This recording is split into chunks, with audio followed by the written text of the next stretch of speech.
미국에서 존경받는 정신과 의사로서 60권 이상의 베스트셀러를 낸 아브라함 투어스키라는 박사가 있습니다. 그는 평생 수만 명의 마음 아픈 사람들을 상담했는데 그가 늘 드는 예가 있습니다. 바닷가재를 통해 성장의 비밀을 설명합니다. 바닷가재는 이제 우리가 흔히 말하기를 랍스터죠. 부드러운 속살을 보호하기 위해서 딱딱한 껍질 속에서 자랍니다. 하지만 몸은 자라는데 껍질이 자라지 않아요.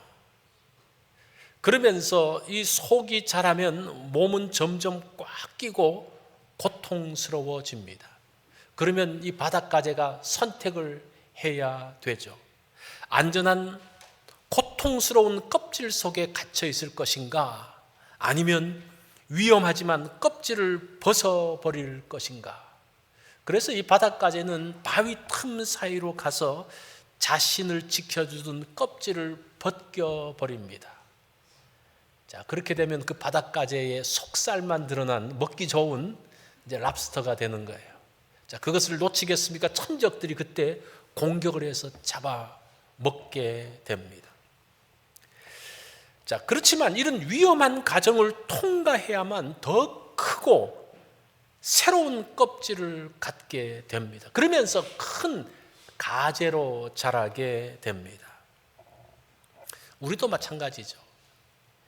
익숙한 것이 편안하지만 때로는 그것이 우리의 성장을 막는 껍질이 될 때가 있습니다. 변화의 때는 위험해 보이지만 사실은 그때가 어떤 때인가니 성장의 때라는 거예요. 오늘 본문의 아브라함이 바로 그 껍질을 벗고 나오는 그러한 변화의 시점에 있습니다. 자, 첫 번째 장면이 뭡니까? 하란에서 떠나는 장면이죠.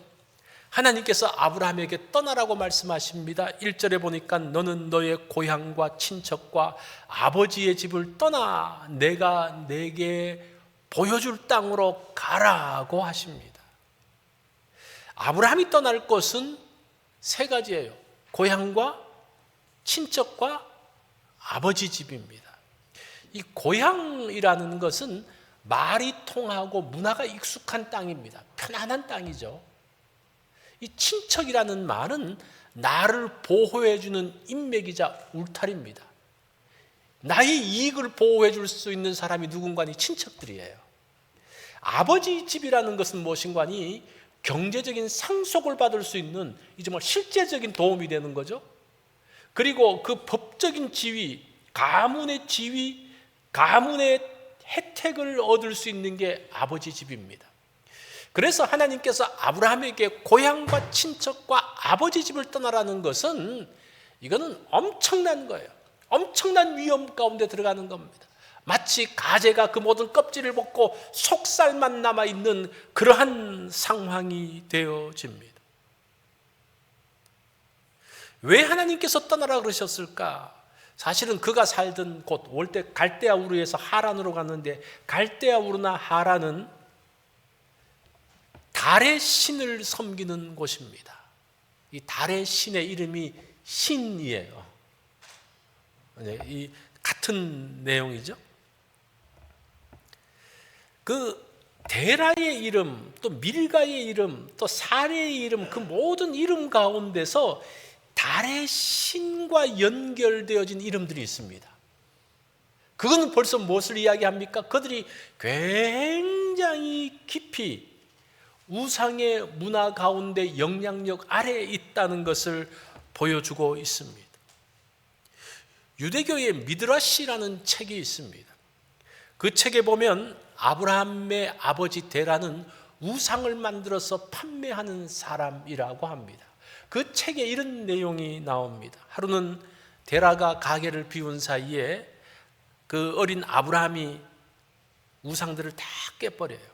그 큰 우상 하나 남겨놓고 다 깨버리고 난 다음에 큰 우상의 손에 망치를 이렇게 딱 이게 쥐게 하고 있었습니다. 그래서 아버지가 와가지고 보니까 우상이 다 깨져 있으니까 이게 도대체 어떤 일이냐고 그러니까 아브라함이 이야기합니다. 아버지, 이 큰 우상이 작은 우상을 망치로 다 두들겨서 부셨어요. 그러니까 이 아버지가 하는 말이야. 야 이놈아, 저건 생명도 없는 건데 어떻게 그렇게 싸울 수가 있니? 그러니까 아브라함이 말합니다. 그러면 아버지는 왜 생명도 없는 것을 저에게 섬기라 그러는 거예요? 뭐 그런 일화가 있습니다. 집안에 우상이 있는 것을 보면서 아브라함은 늘 마음이 상했습니다. 그러나 아버지는 움직이지 않습니다. 우리가 신앙생활을 하다 보면 거룩한 불편함이 찾아올 때가 있습니다. 내가 이 말씀대로는 이렇게 살아야 되는데 왜 그러지 못하지? 마음이 불편하기 시작합니다. 그것을 거룩한 불편함이라고 그래요. 아브라함이 지금 그런 상황 가운데 있습니다. 그때가 바로 껍질을 벗어야 할 때라는 거예요. 그때 하나님께서 말씀하십니다. 너의 고향과 친척과 아버지의 집을 떠나라. 그러면서 하나님께서 뭐라고 약속하십니까? 2절에 보면 내가 너로 큰 민족을 이루고 내게 복을 주어 내 이름을 창대하게 하리니 너는 복이 될지라고 이야기합니다. 이것이 앞으로 성장할 아브라함의 모습이에요. 그 2절의 내용입니다. 너로 큰 민족을 이룰 것이다. 내 이름이 창대하게 될 것이다. 너는 복이 될 것이다 라는 것. 지금 그러한 사람으로 가기 위해서 현재 너에 있는 껍질을 벗고 그곳에서 나와라 라고 말씀합니다. 변화의 때는 성장의 때입니다. 이 불편함이 있다는 자체가 성장의 때입니다. 그때에 한 곳에서 다른 곳으로 옮겨가야 할 때라고 말합니다. 헨리 나우엔이 좋아했던 그 이야기가 있다 그래요. 그건 무엇인가니 서커스의 공중 고개사가 공중에서 쫙 날아서 가는 것을 이야기합니다. 지금 이쪽에서 이 그네를 타다가 저쪽으로 건너가려고 그러면 어떡합니까? 그네를 탁 타다가 어떻게 해야 돼요? 손을 놓아야 된다는 거예요. 손을 놓으면 반대편으로 건너갈 수 있다는 거예요. 손을 놓지 않고는 결코 반대편으로 건너갈 수 없다라고 말합니다. 그런데 줄을 놓는 순간 아무것도 잡지 않은 상태에서 그 공중에 떠 있는 거예요. 우리는 그 결과를 봐서 야 괜찮다고 생각하지만 그 순간이 얼마나 위험한 순간입니까? 그죠? 그 위험한 순간이 바로 변화의 순간이고 그때를 지나야만이 건너편으로 건너갈 수가 있다라고 말합니다. 새로운 자리로서의 이전은 노음과 떠남이라고 말합니다. 그래서 아브라함의 떠남의 모습이 오늘 본문의 첫 번째 장면입니다. 자, 두 번째는 가나안에서입니다. 아브라함이 가나안 땅으로 들어왔습니다. 6절에 보면요, 아브라함이 그 땅을 지나 세겜 땅 모래 상수리 나무에 이르니 그때에 가나안 사람이 그 땅에 거주하였더라. 가나안 땅에서 도착한 것이 세겜이라고 말합니다. 이 세겜은 굉장히 오래된 역사적인 도시입니다. 정말 그 가나안 땅에서 이스라엘에서 가장 오래되고 역사적인 장소가 예루살렘보다는 사실은 세겜입니다. 예루살렘은 언제부터 나온 거니? 다윗 이후부터 등장하기 시작을 해요. 이 세겜이라는 곳은 가나안의 중앙에 위치한 땅입니다. 북쪽에는 그리심산, 축복을 선포하는 그리심산이 있고 남쪽에는 저주를 선포하는 에발산인데 그 사이에 있어요. 도시가 큰 산 사이에 있으면 어떻습니까? 안전하죠. 그리고 그 옆으로는 이스라엘 평지가 쫙 펼쳐져 있습니다. 여기 보니까 모래 상수리 나무에 있었다라는 말은 그 땅이 어떻습니까? 물이 풍부해서 나무들이 잘 자란다는 것입니다. 그곳에 갔어요. 거기 가야죠. 중요한 중심부에 가야죠. 이 세겜이라는 단어에는 어깨라는 뜻입니다. 어깨. 이 어깨가 뭡니까? 짐을 지는 거잖아요. 힘의 통로가 어깨에 있습니다. 이 세겜은 역사적으로도 참으로 중요한 장소입니다. 이스라엘이 이제 출애굽할 때에 이스라엘 사람들이 요셉이 묻혀져 있는 무덤을 파서 그 뼈를 가져와요. 그 요셉이 죽기 전에 뭐라 그러는 거 아니? 내 뼈를 애굽 땅에서부터 출애굽할 때 애굽 땅에서부터 꺼내서 가나안 땅에 묻어달라 그래요. 그런데 어디에 묻는고 하니 아브라함과 이삭과 야곱은 헤브론에 묻는데 이 요셉은 세겜 땅에 가서 묻어요. 역사적인 장소죠. 그 다음에 여호수아가 이제 언약을 선포하면서 백성들에게 오직 나와 내 집은 여호와를 섬기겠다라고 하면서 언약을 갱신했던 장소가 바로 이 세겜이라는 곳입니다. 이 세겜은 아주 중요한 땅입니다. 그곳에서 제단을 쌓습니다. 아브라함은 가나안 땅에 들어와서 제단 쌓는 일을 굉장히 많이 해요. 세겜에서 제단을 쌓죠. 베델과 아이 사이에서 제단을 쌓고 여호와의 이름을 부르고 헤브론에 갔을 때 또 단을 쌓습니다. 부엘세바에서 여호와의 이름을 부르고 모리아산에서도 단을 쌓습니다. 끊임없이 단을 쌓는 일을 하는데 이거는 단을 쌓는다는 것은 무엇을 말하는 거 아니? 하나님을 예배하면서 선포하는 거예요. 이 가나안 땅의 주인은 다른 잡신이 아니고 여호와께서 우리의 참 신이다라는 선포입니다. 그러면서 자신의 정체성을 확인하는 거예요. 하나님께서 나를 이 땅에 오게 하셨지. 하나님의 부르신 목적이 무엇인지를 이 단을 쌓으면서 여호와의 이름을 부르면서 계속적으로 자신의 정체성을 기억하고 자신이 이 땅에 오게 된 것들을 기억하는 겁니다. 그럼 그 정체성이 도대체 뭡니까? 그 정체성은 너는 복이 될지라 이거예요. 너는 복이다. 이 복이라는 단어를 보면요, 무릎을 꿇다라는 뜻이 있어요. 원래 발라크라는 말이 무릎을 꿇다. 그 참 재밌는 게 그 낙타의 물을 먹이기 위해서 낙타의 무릎을 꿇게 하는 단어도 이 단어 똑같은 단어를 써요. 그러니까 근본적인 단어가 무릎을 꿇다라는 의미예요. 부탁하다라는 의미입니다. 사실은 이것은 무릎을 꿇은 자만이 일어설 때의 복을 흘러보낼 수 있다는, 하나님 앞에 무릎을 꿇고 그 사람이 하나님의 통로가 되어져서 복을 흘러보내는 그것이 바로 복이라는 개념입니다. 그래서 이 단어에서 복이 무엇인지를 정확하게 보여주고 있습니다. 그래서 성경은 내가 복을 만들고 내가 복을 소유하는 것이 아닙니다. 복은 흘러보내는 것이라고 이야기해요. 흘러보내는 것. 아브라함에게 복의 저수지가 되라는 것이 아니라 그 복을 네가 쌓아두라고 그러는 것이 아니라 너는 복을 흘러보내는 파이프가 되라. 이게 복이에요. 세상의 복은 뭡니까? 내 창고에 쌓는, 소유하는 거예요. 이게 세상의 복이에요. 그런데 하나님의 복은, 아브라함에게 주신 복은 유통하는 복입니다. 유통시키는 것. 복을 주세요라고 매달리는 사람이 아니라 복된 사람은 내가 받은 복을 흘러보내는 사람이에요. 내가 흘러보낼 게 있나? 잘 생각해 보셔야 돼요. 하나님께서 이미 나에게 주신 것이 무엇인지를 잘 생각해 보세요. 어떤 것을 흘러보낼 것인가? 우리는 복 그러면요, 소유라는 개념에 딱 꽂혀가지고 뭔가 가지고 있어야 돼요.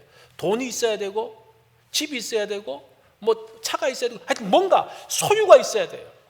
그러다 보니까 흘러보낼 수가 없는 거예요. 그것이 아니에요. 내가 가지고 있는 많은 것, 사람들을 격려하고 세우고 살리고 일으키고 섬기고 그 모든 것들이, 엄청난 복들이, 나의 건강, 그 모든 것들이 다 축복이에요. 그것들을 흘러보내는 것을 말합니다. 마틴 루터가 이렇게 말합니다. 우리는 하나님의 은혜가 흘러가는 관이다, 튜브다. 그 루터의 책 그리스도인의 자유에서 이렇게 말합니다. 그리스도인은 오직 믿음으로 구원을 받습니다. 구원을 이미 받았는데 천국으로 가지 않고 이 땅에 사는 이유가 뭡니까? 구원받았으면 다 천국 가야 되잖아요, 그죠? 그런데 천국 가지 않고 왜 이 땅에 머물러 있습니까? 그것은 이웃을 섬기기 위해서입니다. 이게 이웃을, 하나님께 받은 은혜들을 흘러보내기 위해서 우리가 이 땅을 산다는 거예요. 루터가 굉장히 중요한 지적들을 하죠. 그게 그리스도인의 자유라는 책에서 나오는 내용입니다. 예수님께 공짜로 은혜를 받았기에 이웃에게 공짜로 은혜를 나누고 복을 나누는 것이다 라고 말합니다. 루터의 말은 아브라함에게 하나님께서 주신 그 약속, 너는 복이 될지라는 것을 정확하게 이야기해 주고 있어요. 사실은 예수님은 뭐라고 말씀하시는 거 아니? 하나님을 사랑하고 이웃을 사랑할 것에 대한 이야기를 합니다. 너희에게 하나님께서 너희에게 주신 그 복을 이웃을 사랑하면서 흘러보낼 것에 대한 말씀을 하고 있습니다. 이게 사실은 아브라함에게 주신 그 복 자체가 신구약 전체를 흘러가는 중요한 약속의 말씀입니다. 이것을 신학적으로는 사랑의 이중계명이라고 그래요. 사랑의 이중계명이 무엇인가 하니 하나님을 사랑하는 것, 이웃을 사랑하는 것, 그게 사랑의 이중계명이라고 그래요. 자, 그것을 위해서 너를 가나안 땅에 보냈고 그 목적을 기억하고 너의 정체성이 복이고 그 복을 흘러보내는 일들을 위해서 하나님께서 가나안 땅으로 보내신 것을 말씀하고 있습니다. 그것을 위해서 떠나라고 말씀합니다. 자, 세 번째 장면으로 흘러갑니다. 그런데 그 땅에 갔는데 어려움이 있어요. 이 변화라는 것, 성숙하는 것은 시련을 통해서 성숙하게 되어져요. 아브라함이 하나님 말씀으로 가나안 땅에 들어갔습니다. 근데 제대로 정착을 못해요.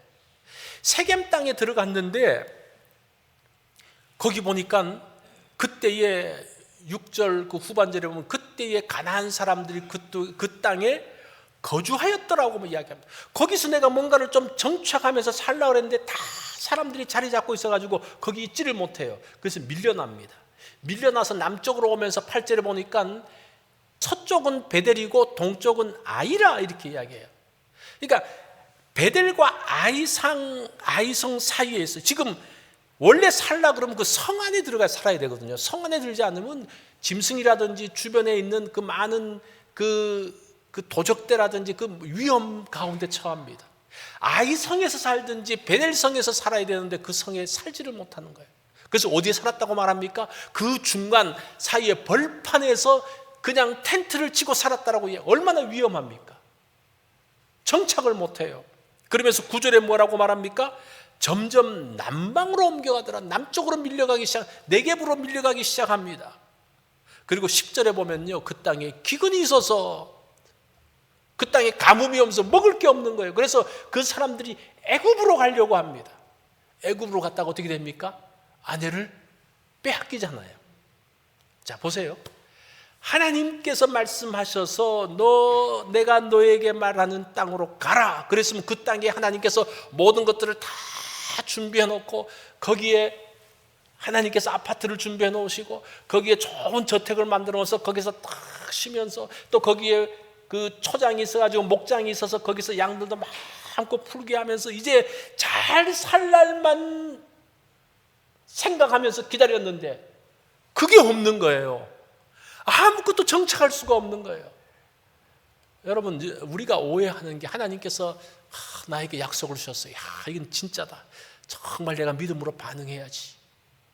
내가 자녀를 믿음으로 길러봐야지. 내가 사업하면서 믿음으로 길러봐야지. 사람과의 관계에서 정말 믿음으로 살아야지. 그러면 만사형통이 되고 할렐루야가 됩니까? 뭐가 돼요?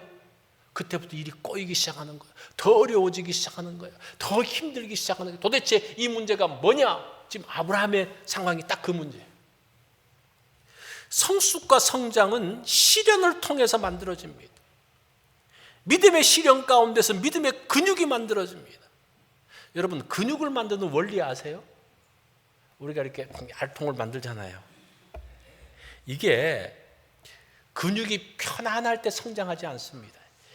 감당하기 힘든 정도의 무게를 이렇게 들어 올리면요, 여기 몸에 있는 근섬유가 찢어집니다. 근육이 이렇게 미세하게 찢어져요.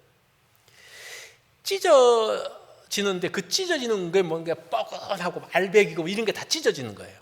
몸이 막 찢어져 있습니다. 그런데 이게 이제 이틀이나 3일 정도 지나면 그 찢어진 사이에 단백질이 들어가면서 이게 단단해집니다. 그게 근육이에요. 근육이 그냥 만들어지는 게 아니고 찢어지는 고통이 있어요. 아픔이 있어요. 그 가운데서 만들어진 믿음도 마찬가지입니다.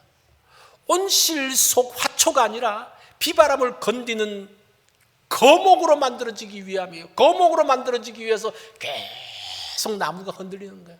나무가 흔들리면서 어떻게 합니까? 뿌리가 단단하게 들어가는 거예요. 가뭄 가운데서 어떻게 합니까? 가뭄이 있을 때 뿌리가 더 깊이 들어가는 거예요. 물이 풍성한 곳에서의 그 나무들은요, 큰데 뿌리가 별로 없어요. 왜냐하면 뿌리를 내릴 필요가 없어. 그런데 그런 나무는 어떻습니까? 나무가 아무리 커도 바람이 불면요, 그 나무가 뻥뻥뻥뻥 넘어집니다. 정말 거목, 정말 힘 있는 나무들은 뿌리를 깊이 내린 나무입니다. 지금 이 시련이 바로 그런 것들을 이야기하는 거예요. 하나님께서 아브라함에게 주시는 중요한 말씀이 있습니다. 1절 중간에 보면요, 이게 지금 근육을 만들어가는 과정인데 다 같이 한번 읽어보겠습니다. 시작. 아버지 집을 떠나 내가 내게 보여줄 땅으로 가라. 이게 1절 말씀이에요. 자, 하나님께서 아브라함에게 가라 그럴 때 주소를 주지 않아요. 지도를 주지 않아요. 그러면서 뭐라고 말합니까? 내가 너희에게 보여줄 땅으로 가라. 하나님께서 인도하시겠다고 말합니다. 하나님께서 가나안 땅에 가는 길만 알려주시는 것이 아니라 사실은 그곳에 살 수 있는 근육을 만들어 주시겠다는 거예요. 야, 너 혼자 알아서 한번 살아봐. 살 수 있습니까? 계속 밀려나는데. 그 가운데서 사실 밀려나는 가운데도 하나님께서 계속 인도하시는 거예요. 이게 중요한 거예요. 지금 여러분들이 뭔가 미리 막히고 어렵고 힘든데 하나님이 손 놓고 있으면 그거 어떻게 합니까? 그런 가정 가운데서 내가 너에게 보여줄 땅이 있어. 지금 거기에 어려움이 있어? 이렇게 와, 이렇게 와. 원래 거기가 아니야. 이쪽으로 와, 이쪽으로 와, 이쪽으로 와. 그러면서 하나님께서 쫙 우리들을 인도해 주시는 겁니다. 그래서 어려움과 시련이 있는 거예요. 도착이 중요한 것이 아니라 그곳에서 정착하고 살 수 있는 힘이 만들어져야 되는 거예요. 여러분, 미국만 오면 다 됩니까? 다 그냥 아메리칸 드림이 만들어져요? 뭔가 캐시가 막 팍팍 들어옵니까? 오는 게 중요한 게 아니라 여기서 정착해서 살아남아야 된다는 거예요. 그 근육이 만들어져야 된다는 겁니다. 그러니까 어거스틴이 이런 이야기를 합니다. 라틴어인데 솔비투르 암불란도, 이 말이 무슨 말인가 하니 걸으면 해결된다, 이런 말이에요. 이게 어거스틴의 생애를 주장하는 중요한 단어입니다. 신앙은 이해해서 믿는 게 아니라 걸어감으로써 이해된다라는 그런 말이에요. 어거스틴은 당대의 최고의 지성인이었습니다. 그는 만이교, 신플라톤주의 등등 철학들을 섭렵하면서 진리를 찾으려고 했습니다. 머리를 쓰고 공부하면서 계속 진리를 찾습니다. 하나님이 계신 것을 압니다. 하지만 그의 삶은 변하지 않아요. 그의 정욕의 문제를 해결하지 못해요. 알지만 변화되지 못하는 그 딜레마 가운데 빠진 거예요. 머리는 그렇게 좋은데도 자신이 변화하지 않는 모습을 보면서 좌절하는 거예요. 그러면서 고민하고 있을 때 밖에 지나가는 아이들의 노래소리가 들립니다. 톨레에게, 이게 무슨 말인가 하니 집어들고 읽어라. 집어들어서 읽어라. 그 노래소리를 들으면서 생각을 멈추고 이제 걸어가서 성경을 잡아서 펼쳤습니다. 그 성경을 딱 펼치니까 로마서 13장 13절로 14절이 나오는 거예요. 낮에와 같이 단정히 행하고 방탕하거나 술 취하지 말며 음란하거나 호색하지 말며 다투거나 시기하지 말고 오직 주 예수 그리스도로 옷 입고 정욕을 위하여 육신의 일을 도모하지 말라. 머리로 풀리지 않았던 죄의 문제가 성경으로 걸어가서 펼치는 행동을 하는 순간 해결되었습니다. 그 짧은 것들을 보면서 어거스틴이 만든 명제가 무엇인가 하니 이거예요. 걸으면 해결된다는 거예요. 앉아서만 있고 머리로만 생각하지 말고 걸어서 무엇인가를 펼치고 무엇인가를 하라는 겁니다. 그러면서 어거스틴의 명제, 이해하기 위해서 믿으라라는 겁니다. 세상은 뭐라고 말합니까? 이해하면 믿겠다는 거예요. 지도를 보여달라고 이야기합니다. 근데 어거스틴은 이야기합니다. 먼저 발을 떼라. 그러면 비로소 이해하게 될 것이다 라고 말합니다. 하나님은 지도를 주면서 찾아가라고 하지 않습니다. 함께 가십니다. 함께 걷자고 하십니다. 걸으면서 인도하십니다. 그렇게 길을 찾아가는 거예요. 요즘 AI 시대가 되면서 자신이 하지 못하는 것들을 하기 시작합니다. 제가 작곡을 해본 적이 없거든요. 악기를 또 만지는 게 없습니다. 근데 제가 요즘 노래 만드는 거 여러분 보셨죠? 그죠? 영어로도 노래 막 만들어요. 그거 어떻게 하느냐? 그거를 그대로 하라는 대로 딱 실행을 해서 딱 클릭하면요, 노래가 나와요. 그 여러 악기들이 나오고 가수가 나오고. 제가 그림을 그리지 못합니다. 근데 어떻게 그리라고 딱 명령만 주면요, 그림이 탁 만들어져요. 나중에 제가 영화 한 편도 만들지 몰라요. 그렇게 할 수가 있어요. 이게 뭔고 하니, 이게 지금 AI가 뭔지 다 연구하고 내가 코딩하고 뭐 어떻게 하고 다 이해해서 만드는 게 아니에요. 그렇게 해서 못 만들어요. 그냥 하라는 대로 하니까 나오는 거예요.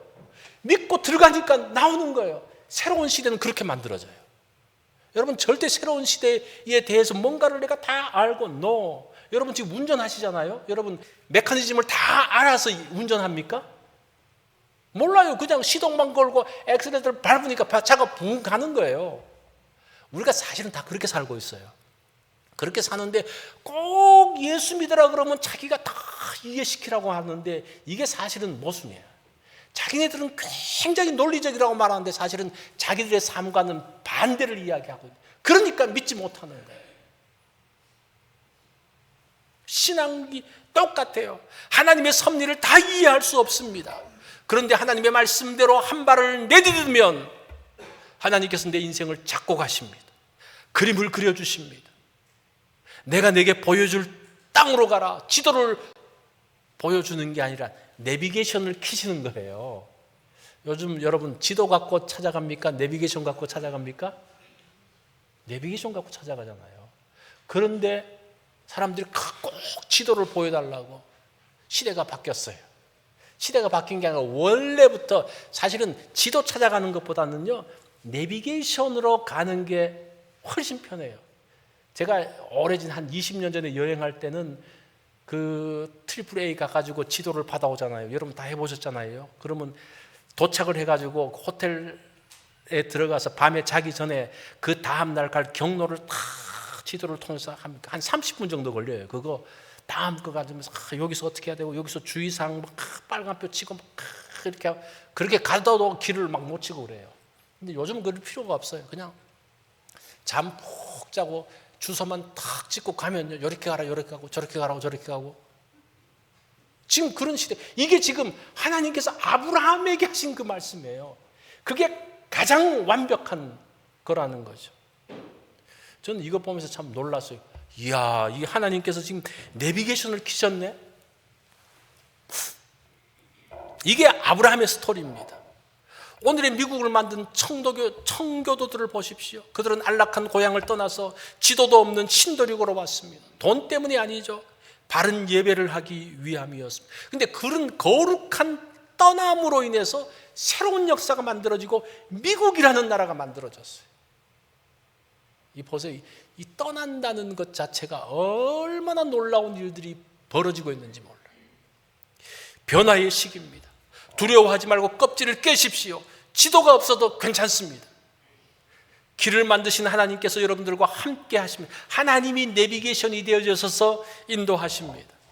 아브라함처럼 믿음으로 한 걸음을 내디디면 길이 만들어져요. 2026년 여러분들이 우리가 복의 근원이라 그러잖아요. 복의 근원으로 새롭게 되어서 주변을 축복하는 복된 성도들이 되어지기를 바랍니다.